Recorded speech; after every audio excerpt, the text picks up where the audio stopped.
ಜೈ ಹಿಂದ್. ಹೇಳ್ತೀವಿ ನಾವು ಮೊದಲ ಜೀವನ ಸೇನೆಗೆ ಮುಂಚೆ ಒಂದು ಜೀವ ಇರುತ್ತೆ, ಸೇನೆಗೆ ಹೋದ ನಂತರ ಎರಡನೇ ಜೀವ, ಸೇನೆಯಿಂದ ನಿವೃತ್ತರಾಗಿ ಬಂದ ನಂತರ ಇದು ಮೂರನೇ ಜೀವ ಅಂತ ಹೇಳ್ತೀವಿ ನಾವು. ಇದು ಸೈನಿಕರಿಗೆ ಮಾತ್ರ ಅರ್ಥ ಆಗುವಂಥದ್ದು, ಬಾಕಿಯವ್ರಿಗೆ ಯಾರಿಗೂ ಅರ್ಥ ಆಗಲ್ಲ.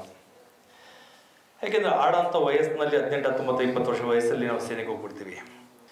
ಅಂಥ ಸೈನಿಕರ ಸೇವೆಯಲ್ಲಿದ್ದಾಗ ಇಷ್ಟೆಲ್ಲ ಶ್ರಮವನ್ನು ಪಡ್ತಾ ಇರಬೇಕಿದ್ರೆ, ಎಲ್ಲನೂ ಮರೆತು ತನ್ನ ತ್ಯಾಗ ಮಾಡಬೇಕಿದ್ರೆ ಅವನಿಗೆ ಜೀವ, ಜೊತೆಗಿರುವಂಥ ಸ್ನೇಹಿತರು, ಅಲ್ಲಿ ಉಪಸ್ಥಿತಿರುವಂಥ ವ್ಯಕ್ತಿಗಳು ಮಾತ್ರ ಅರ್ಥ ಮಾಡ್ಕೊಳ್ತಾರೆ. ಜೀವ ಇರುತ್ತೋ ಬಿಡುತ್ತೋ ಅದರ ದೇಶ ರಕ್ಷಣೆ ನನ್ನಿಂದ ಆಗ್ತಾ ಇದ್ದಿಲ್ಲ ಅಂತೇಳಿ ತನ್ನ ಒಂದು ಆತ್ಮಸಾಕ್ಷಿಯಿಂದ ಮಾಡ್ತಾ ಇರ್ತಾನೆ. ಸೈನಿಕನಾದ ನಂತರ ಎರಡಕ್ಕೆ ಮಾತ್ರ ಅಂಜುವಂಥ ವ್ಯಕ್ತಿ. ಒಂದಕ್ಕೆ ಪ್ರತಿಜ್ಞೆ ಮಾಡುವಂಥದ್ದು, ನಾನು ನನ್ನ ದೇಶಕ್ಕೊಂದು ಸಮರ್ಪಣೆ ಮಾಡ್ಕೊಳ್ತೀನಿ, ದೇಶಕ್ಕೆ ಯಾವುದೇ ಕಾರಣಕ್ಕೂ ಕೂಡ ನಾನು ಕಳಂಕ ಆಗ್ಲಿಕ್ಕೆ ಬಿಡಲ್ಲ,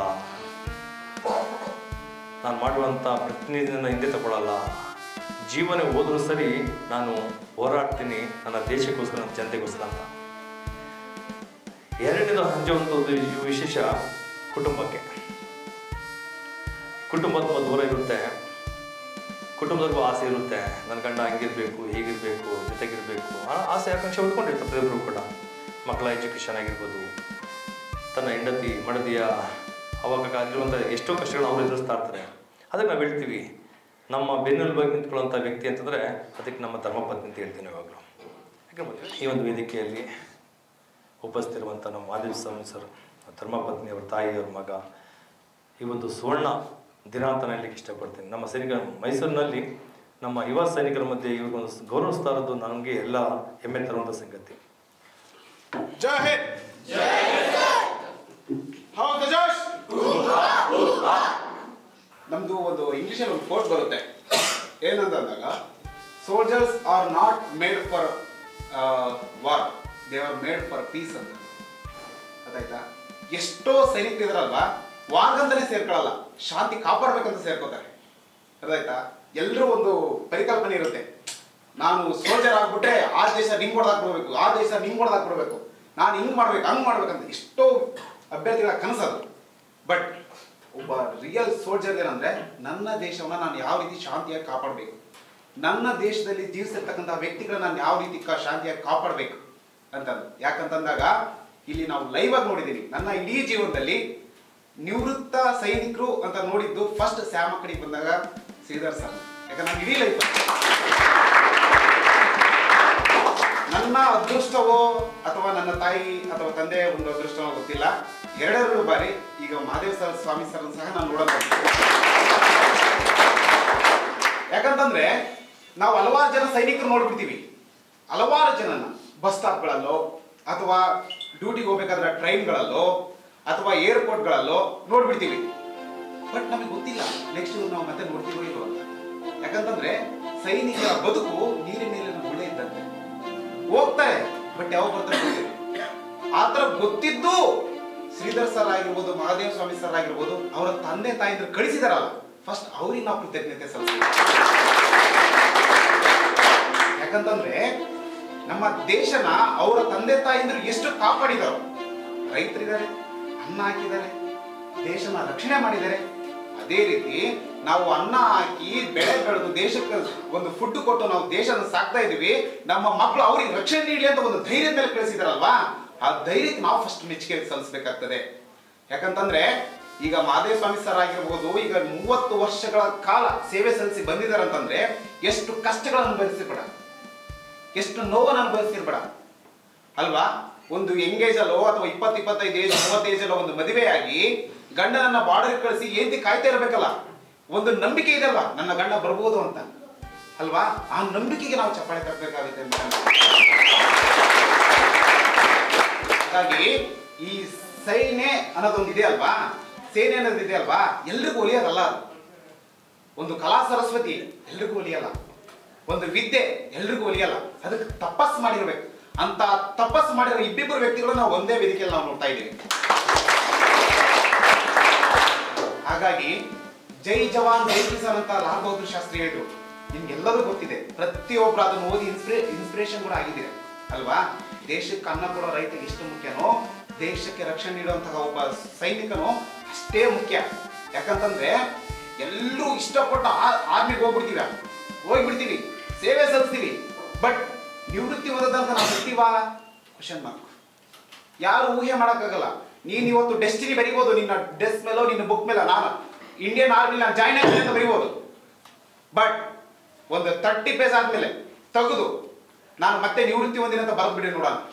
ಯಾಕಂತಂದ್ರೆ ಯಾರಿಗೂ ಕಾನ್ಫಿಡೆಂಟ್ ಇಲ್ಲ, ಯಾರಿಗೂ ಬಿಲೀವ್ ಇಲ್ಲ ನಾನು ಮತ್ತೆ ವಾಪಸ್ ಬರ್ತೀನಿ ಅಂತ. ಅರ್ಥ ಆಗುತ್ತಾ? ಆದ್ರೂ ಅಷ್ಟು ವರ್ಷಗಳ ಕಾಲ ಸೇವೆ ಸಲ್ಲಿಸಿ, ಅದೊಂದು ಸೇವೆ ಸಲ್ಲಿಸಿ ಮತ್ತೆ ನಿವೃತ್ತಿ ಹೊಂದಿದ ಮೇಲೂ ಸಹ ದೇಶ ಸೇವೆ ಮಾಡಲಿಕ್ಕೆ 10 ಹಲವಾರು ಜನ ಸೈನಿಕರನ್ನ ಮತ್ತೆ ದೇಶ ಸೇವೆ ಕಳಿಸ್ಲಿಕ್ಕೆ ಪಣ ತೊಟ್ಟಿದ್ದಾರೆ. ಇಲ್ಲಿ ಶ್ರೀಧರ್ ಸರ್ನ ನೋಡಬಹುದು. ಈಗ 30 ವರ್ಷಗಳ ಕಾಲ ಸೇವೆ ಸಲ್ಲಿಸಿ ಮಹದೇವಸ್ವಾಮಿ ಸರ್ ಬಂದಿದ್ದಾರೆ. ಅವ್ರ ಕನಸುಗಳು ಇನ್ನೇನಿರ್ತಾವೋ ಅಲ್ವಾ? ಅವರು ಸಾವಿರಾರು ವಿದ್ಯಾರ್ಥಿಗಳ ನಾನು ಸೇವೆ ಸಲ್ಲಿಸಬಹುದು ಅಂತ ಒಂದು ಮನಸ್ಸು ಮಾಡಿರಬಹುದು. ಅರ್ಥ ಆಗುತ್ತಾ? ನಾವಿಲ್ಲಿ ಏನ್ ತಿಳ್ಕೊಬೇಕಂತಂದ್ರೆ, ನಾವು ಸೇವೆ ಸೇರ್ಬಿಟ್ಟು ದೇಶ ಸೇವೆ ಮಾಡ್ಬಿಟ್ಟು ನಾವು ನಿವೃತ್ತಿ ಹೊಂದಿದ್ವಿ, ನಮ್ದು ಇಲ್ಲಿ ಮುಗಿತಂತ ಯಾವುದೇ ಸೋಲ್ಜರ್ ಇದುವರೆಗೂ ಇತಿಹಾಸದಲ್ಲಿ ಇಲ್ಲ. ಸುಮ್ಮನೆ ಕೂತ್ಕೊಳ್ಳಂತಾರು. ಮತ್ತೆ 1000 ಜನ ವಿದ್ಯಾರ್ಥಿಗಳನ್ನ ರೆಡಿ ಮಾಡಿ ಮತ್ತೆ ನಾನು ಭಾರತ ಮಾತೆ ಕಳಿಸ್ಬೇಕನ್ನೋ ಒಂದು ಉದ್ದೇಶ ಎಲ್ಲರೂ ಇಟ್ಕೊಂಡಿರ್ತಾರೆ. ಅರ್ಥ ಆಯ್ತಾ?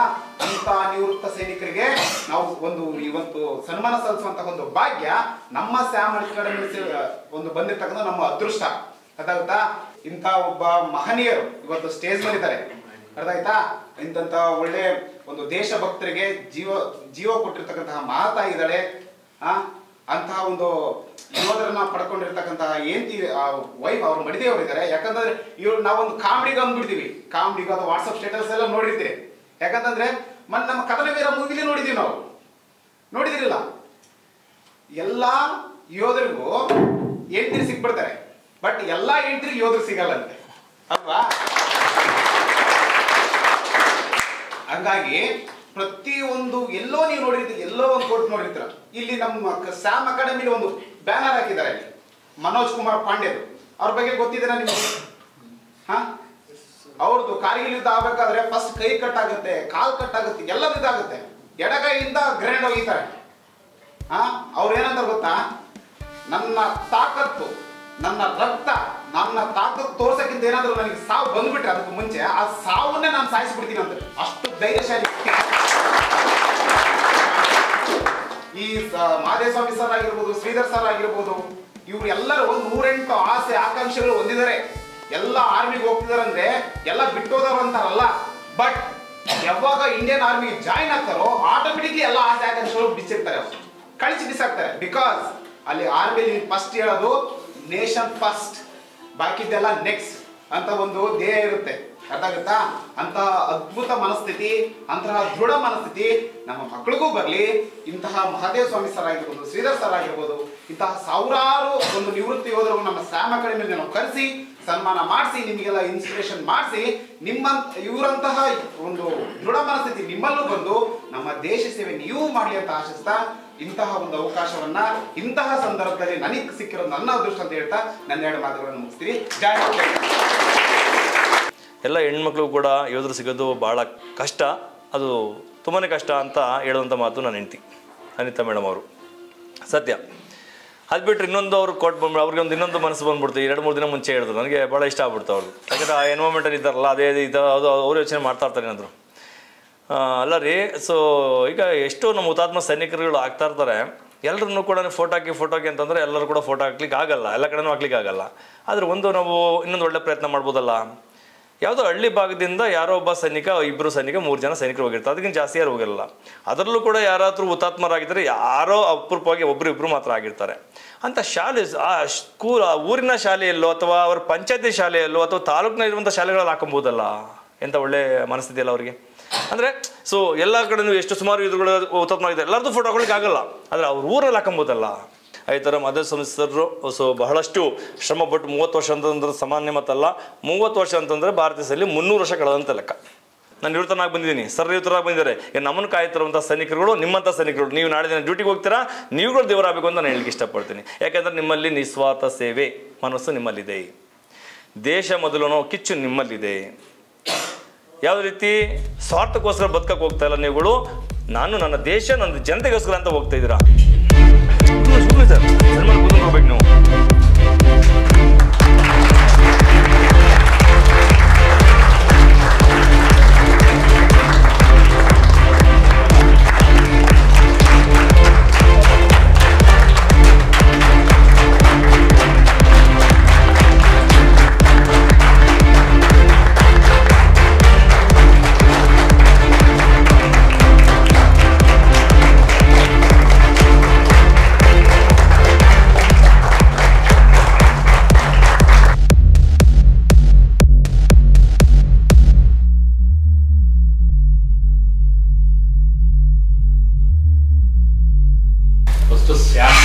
ನಾನು ಬಿಗ್ ಸೆಲ್ಯೂಟ್.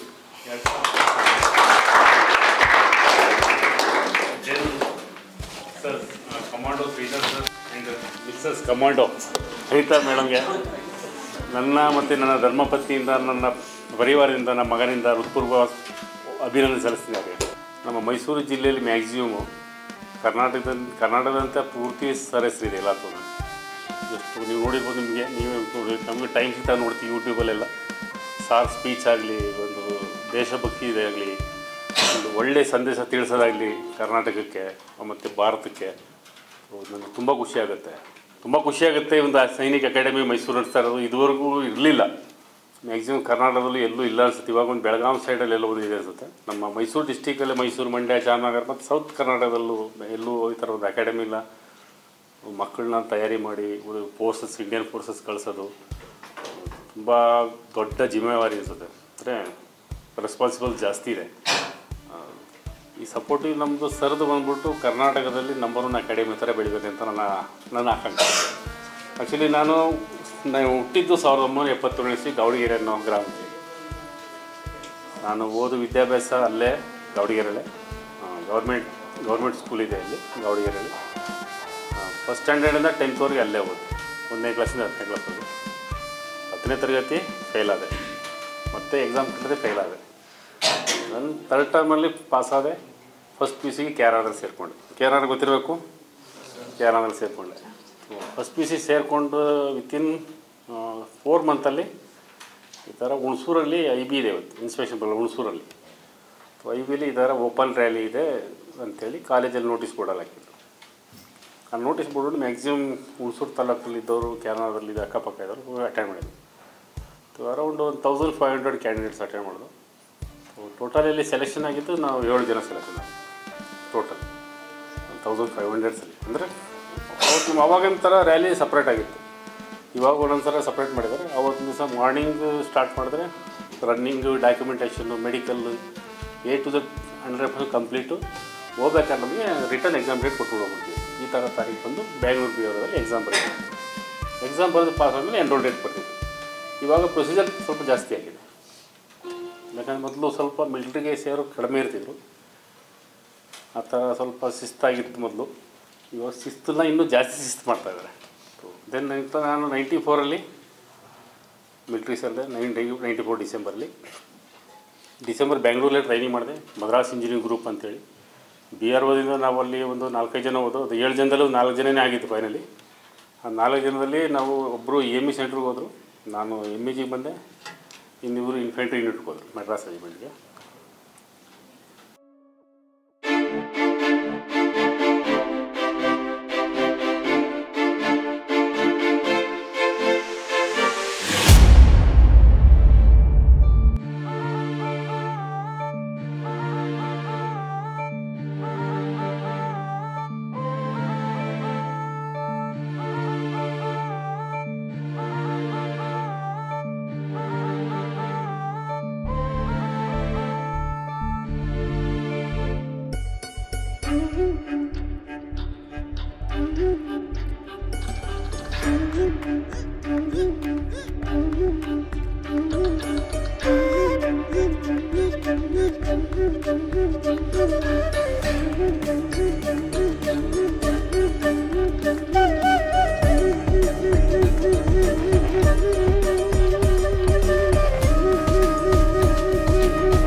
ಶಾಂತಿ, ಕ್ರಾಂತಿ, ಸ್ನೇಹ ಮಂತ್ರ ಇದುವೇ ನಮ್ಮ ದೃಢ ಸಂಕೇತ. ಬೆಂಕಿ ಗೂಡ ಕೆಣಕ ಬ್ಯಾಡ ಜ್ವಾಲ ಮುಗಿಯೇ ನಾವು ಸ್ನೇಹಕ್ಕೂ ಬದ್ಧ ಸಮರಕ್ಕೂ ಸಿದ್ಧ. बोलो भारत माता की, बोलो भारत माता की, बोलो भारत माता की. ಕನ್ನಡ ಮಾತೆಗೆ, ಕನ್ನಡ ಮಾತೆಗೆ, ಕನ್ನಡ ಮಾತೆಗೆ. ಜಯವೆನ್ನಿ ಜಯವೆನ್ನಿ ಮತ್ತೆ ಮತ್ತೆ ಜಯವೆನ್ನಿ, ಮನ ತುಂಬಿ ಜಯವೆನ್ನಿ ಭಾರತಾಂಬೆಗೆ. ಜಯವೆನ್ನಿ ಜಯವೆನ್ನಿ ಮತ್ತೆ ಮತ್ತೆ ಜಯವೆನ್ನಿ, ವಿಶ್ವವನ್ನೇ ಬೆಳಗಿಸುವ ಭಾರತಾಂಬೆಗೆ. ಗಂಧ ಜೀವಾದ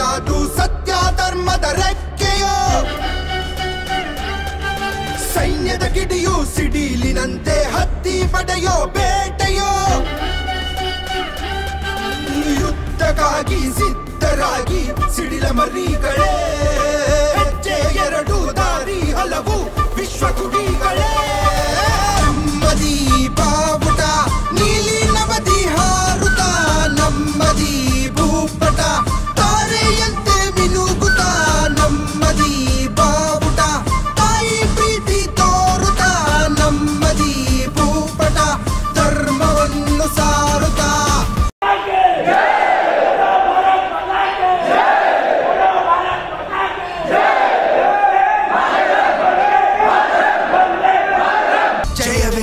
ಜಯವೆನ್ನಿ ಮತ್ತೆ ಮತ್ತೆ ಜಯವೆನ್ನಿ ಮನ ತುಂಬಿ ಜಯವೆನ್ನಿ ಭಾರತಾಂಬೆಗೆ ಜಯವೆನ್ನಿ ಮತ್ತೆ ಮತ್ತೆ ಜಯವೆನ್ನಿ ವಿಶ್ವವನ್ನೇ ಬೆಳಗಿಸುವ ಭಾರತಾಂಬೆಗೆ